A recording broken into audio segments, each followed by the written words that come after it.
এই তাম্বির, মসজিদে আজান দিয়ে দিছে, নামাজ পড়তে গেলাম আমি, তুমি ব্যবসাটা দেখো। ভাই এখন যাইয়েন না, এখন বিকাল টাইম, কাস্টমারের চাপ পড়বো।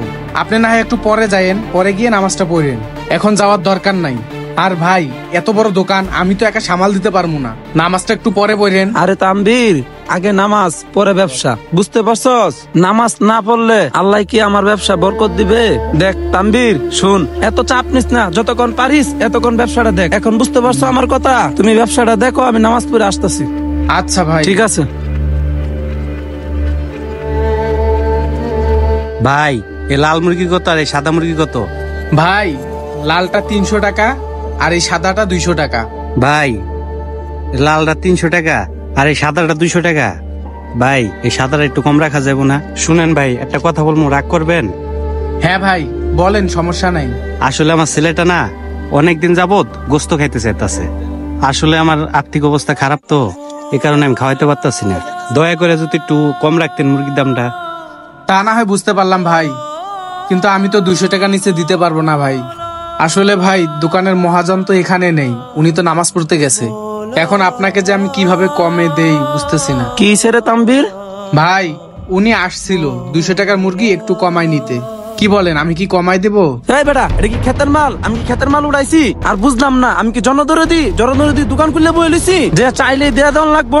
হ্যাঁ দেখ, এসব বাদ দে, বেচা কিনা কর। ভাই আপনাকে একটা কথা বলি, আপনি না এখনই নামাজ পড়ে আসলেন, আল্লাহকে ভালোবাসেন, তাহলে আপনি মানুষকে কেন ভালোবাসেন না? আমাদের প্রিয় নবী হযরত মুহাম্মদ সাল্লাল্লাহু আলাইহি সাল্লাম, উনি মানুষকে ভালোবাসতেন, নিজে না খেয়ে মানুষকে খাওয়াতেন, সবসময় মানুষের খেয়াল করতেন, আর আমরা সেই নবীর উম্মত।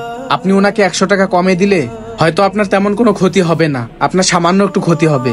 আর ভাই উনি হচ্ছে গরিব মানুষ, ওনাকে যদি আপনি মুরগিটা দিয়ে দেন, ওনার ছোট বাচ্চা আছে, ওই বাচ্চাটা যদি খায় আর উনিও যদি খায়, আল্লাহ তাআলা আপনাকে অনেক সওয়াব দিবে, বুঝতে পারছেন? শুধু নামাজ পড়লেই ইবাদত হয় না, মানুষকে ভালোবাসাও একটা ইবাদত। হ তাম্বির ভাই আমার, তুমি তো ভাই কথাটা ঠিকই বলছো ভাই, আমি তো বিষয়টা এভাবে ভেবে দেখি নাই ভাই। এখন আমি বুঝতে পারলাম, নামাজই শুধু এবাদত না, নামাজের পাশাপাশি অন্য অন্য ভালো কাজগুলো এবাদত। এটা আমাদের প্রত্যেকটা মুসলমান ভাইদের করা উচিত, এবং এক মুসলমান আরেক মুসলমান ভাইদের সুখে দুঃখে পাশে থাকার উচিত। হ্যাঁ ভাই, আমি তো আপনাকে এই বিষয়টাই বুঝাইতে চাইছিলাম। আর হ্যাঁ, আমার মতো সাধারণ একটা কর্মচারী আপনার মতো মালিক রে যে বুঝাইতে পারছি, এটি আল্লাহর কাছে শুকরিয়া। হ তাম্বির, তুমি ঠিকই বলছো। এ ভাই, ভাইতে 100 টাকা নিয়ে বাইরে একটা মুরগি দিয়ে দাও। দেন ভাই। এই নেন ভাই টাকাটা।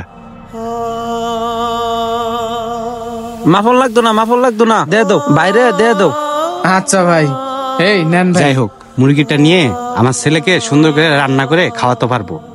গাইস, আমাদের এই সমাজে কিছু কিছু মানুষ আছে, তারা কিনা নামাজ পড়তে পড়তে কপালে দাগ করে ফেলে, কিন্তু তারা হয়তো বা এইটা জানে না, শুধু নামাজ পড়লেই ইবাদত হয় না, নামাজের পাশাপাশি আমাদের মন মানসিকতারও পরিবর্তন করা উচিত, মানুষের সাথে সুন্দর কথা বলা, ভালো ব্যবহার করা উচিত, এক মুসলমান হয়ে অপর মুসলমানের কাজে আসা উচিত, কারণ আমরা এক মুসলমান অপর মুসলমানের ইমানি ভাই। সো গাইস, ভিডিওটি ভালো লাগলে অবশ্যই like, comment, share. Thank you so much.